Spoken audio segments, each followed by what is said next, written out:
un tipo de directores y directoras muy surgidas en academias de cine, con un tipo de cine muy subvencionado, muy apoyado por el Estado, donde siempre son películas que tratan todas y tienen las mismas imágenes exactamente iguales. Es decir, son películas que de hecho nos ha pasado con un colega francés. Es muy curioso que hablando de una película en sección oficial se creía que era de otra directora. La película es de una directora en concreto y él creía que era de otra, porque son directores y directoras que son indistinguibles sus imágenes, son todas las películas iguales. Entonces, en este aspecto nosotros reivindicamos con estos títulos que os hemos dicho, Bound in Heaven, la película georgiana, Tardes de soledad, etcétera, reivindicamos que por favor que el cine, como siempre ha sucedido, explote lo que tiene, que son las imágenes, la riqueza, la belleza de las imágenes, que potencie esas cosas de las cuales no hablamos, porque si el cine está para algo es para hablar de lo que no nos atrevemos a hablar cotidianamente, no para ser esta alegoría un poco de la mediocridad en la cual a nuestro juicio estamos sumidos en los últimos años en el circuito del cine que se llama a veces mal llamado de autor o de autora. Entonces hay un problema en la esfera de los festivales de cine. Tiene que haber un cambio, tienen que rejuvenecerse, tienen que los integrantes de los jurados, los integrantes de la organización tienen que decir, a ver, tenemos que incorporar gente nueva porque no queremos que seguir hablando de lo mismo, de ese estereotipo del cine de arte lento que te dice lo que tienes que hacer, sentir, etcétera. Entonces yo creo que ahí viene un primer cambio y eso dependerá de la crítica que gente como ustedes, expertos, hagan en todo el mundo para que haya un cambio de los patronatos de los festivales. Bueno, yo no sé si tiene tanto que ver con algo que se puede solucionar con nueva sangre, sino con una gran pluralidad de miradas y desde luego también lo hemos hablado muchas veces Diego y yo, el hecho de que el discurso no puede estar por encima de las imágenes, sobre todo porque las imágenes terminan siendo, y es lo que ocurre, son películas que ni siquiera dejan rastro, no ya sea herida o ya sea sonrisa que no te puede quitar nadie, ¿no? Pero estamos un poco, ¿cómo decirlo?, pensando y repensando el por qué se premia y se digamos hay como un quórum en relación con imágenes que son literales en el sentido comunicativo más que expresivo del concepto, ¿no? Esto es algo que ¿por qué he entendido la película pero no me ha llegado? Es por ejemplo, ¿no? Esto lo hemos testado y lo seguimos testando con compañeros y compañeras. Y esa es por eso cuando yo decía que la película de Serra te pasa por encima y te deja como, espérate, ¿qué ha sucedido? Eso vienes a un festival a que ocurra más de una y de dos veces. Lo otro, digamos que para eso está el didactismo y la pedagogía. Y todo se ha dicho, hay temáticas apasionantes, pero lo que no puede ser es que distintas personas invoquen las mismas imágenes yermas, ya no solo el mismo imaginario, sino que además tengan que pasen por tus ojos y no pasen por tu sistema, ¿no? Y es algo que creemos que también tiene que ver un poco con los tiempos. Lo comentaba antes Diego también, el hecho de que estemos tan volcados en el digital, en que lo corpóreo creo que también está bastante invocado en cierta medida, pero puede que no nos atrevamos o que la vida también, digamos, conlleva esas servidumbres a las que apelaba Emmanuel, que entonces digas, bueno, ¿me salgo o no me salgo de la caja? Porque bueno, ¿qué tal se está la intemperie? Y bueno, y a la intemperie no se está del todo bien, pero hay quien inevitablemente decide habitarla. Yo quería hacer una reflexión final sobre el tema de mucha gente de veterana en el tema de festivales que te comenta, y hay ejemplos muy famosos de ello, como antes en los festivales había grandes broncas, había grandes peleas, incluso en las proyecciones, gente que pataleaba, gente que silbaba, gente que aplaudía, había polémica. En los festivales últimamente, no sé si lo habéis leído, por ejemplo, a propósito de Cannes o de Venecia, todo consiste en cuántos minutos de aplauso recibe la película al final. Es decir, y aquí pasa en el Festival de San Sebastián, termina la película, hay siempre aplausos corteses y se pasa a otra película. Hay una falta de vida, incluso hay que decirlo, a veces nosotros apreciamos una falta de valor a la hora de salir de los espectadores y los críticos, de decir, pero ¿qué te ha parecido realmente la película? Hay una política del consenso, del agrado, que supone en realidad no decir nada de ninguna película. Entonces va pasando el tiempo y lo que decía Elisa, si las películas no dejan huella, incluso si es una herida, eso quiere decir que de esas películas no se va a acordar nadie. Y lo cierto es que en los últimos años las películas son correctas, están bien hechas, pero nadie se acuerda de ellas pasados unos instantes. Son películas que carecen de aura, carecen de una capacidad de impregnar al espectador. Presionan. Y lo que sí yo veo es que aquí aplauden por todo, hasta porque empieza la musiquita del festival, están aplaudiendo, ¿no? Y dices, ¿cómo? Eso no me ha pasado en ningún festival. Yo aquí sí querría romper una lanza a favor de Donosti, porque es un festival en el que se involucra a la ciudad hasta límites insospechados y maravillosos. Y hay siempre un público muy fiel, y aquí yo siempre defenderé a las señoras que son más cinéfilas y cinéfagas que muchísimos críticos y críticas que se hacen llamar críticos y críticas. Y desde luego ese compromiso con el cine como lo tiene esta ciudad, yo no lo he visto ni vivido de esta manera y con esta intensidad. Y de ahí también los aplausos, porque en realidad es una celebración. Estamos hablando de los rituales, de la sacralidad de esos rituales y cómo yo creo que se echa en falta, se necesita.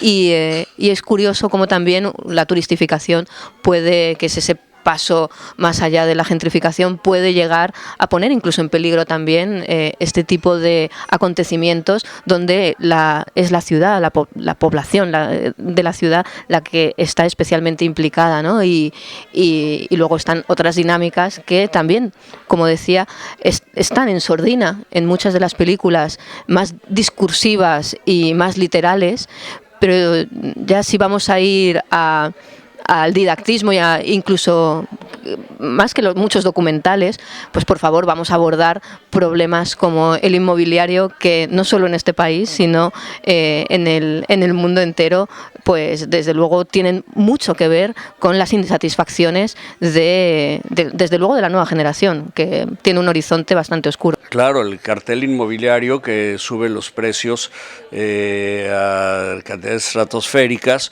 y luego no hay quien no puedes comprar, pero también las rentas son tremendas. Está lloviendo que un departamento de 100 metros, lo comenté hace rato, 2 millones de euros. O sea, ¿cómo, no? Déjenme hacer una pausa en 88.9 Noticias en iHeartRadio y volvemos hasta Donosti, hasta San Sebastián, para continuar hablando con Diego y Elisa, o con Elisa y Diego, del Festival de Cine. Volvemos. Con Diego y con Elisa, o con Elisa y con Diego en el pleno Festival de Cine de San Sebastián. Igual estamos en iHeartRadio y en las redes de Eddie Warman. Vamos por otra película. Nos quedan 5 minutos. ¿Cuál es otra película que ustedes valoran o no valoran? Lo que ustedes quieran. Bueno, seamos positivos, como se suele decir, ¿no? Creo que hemos descrito bien qué tipo de cine no nos gusta a nosotros, personalmente no nos parece que aporte. A mí me gusta citar otra película que está en una sección de San Sebastián que es muy interesante, que se llama Perlas. Es una sección del festival que está dedicada a películas de próximo estreno, pero que colocadas juntas en el marco del festival te sirven muy bien para ver por dónde van las tendencias de temporada. Hay una película que a mí me ha encantado, que es de animación, que se llama Memorias de un caracol.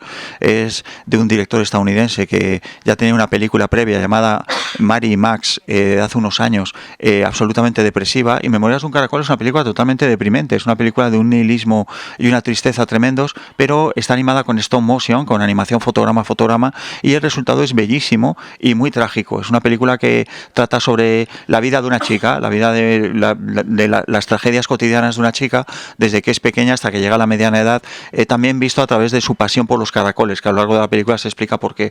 Es una película muy sencilla, como digo, es una película tristísima, pero lo digo en el buen sentido.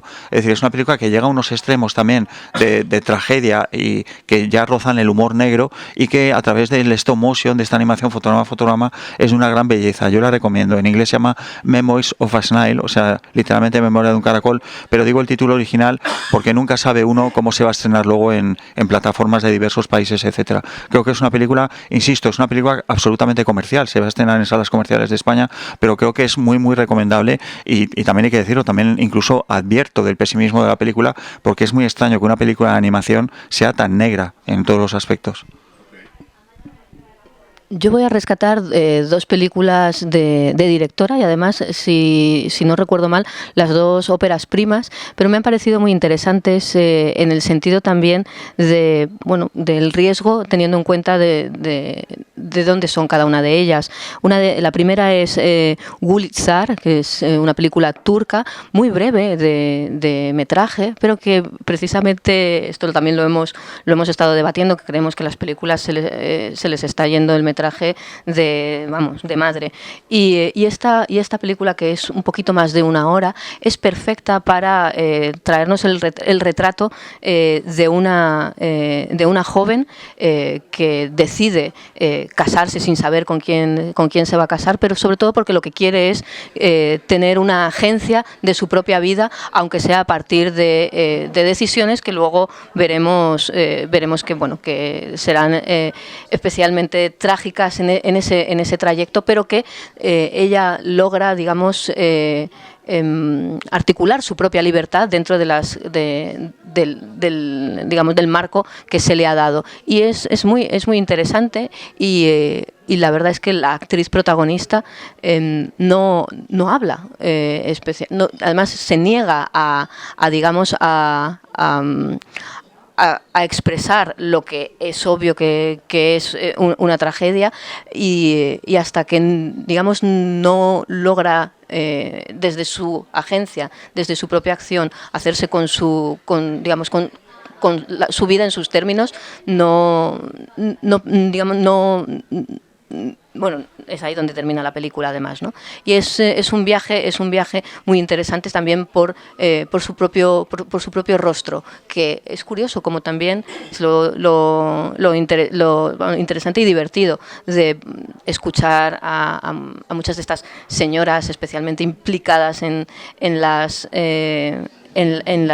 los visionados, cómo leemos unas y otras también la película, ¿no? Y cómo en su rostro podías leer mucho más que lo que otras personas también consideraban que habían leído, ¿no? Que veían que no era, como que se les quedaba corta, un poco lo que también comentábamos aquí con otra película, mientras que, al menos en mi caso, creo que esa contención tenía mucho sentido, porque en realidad era tan tremendo lo que ocurría que todo el mundo tenía que haber podido leer qué ocurría ahí, ¿no?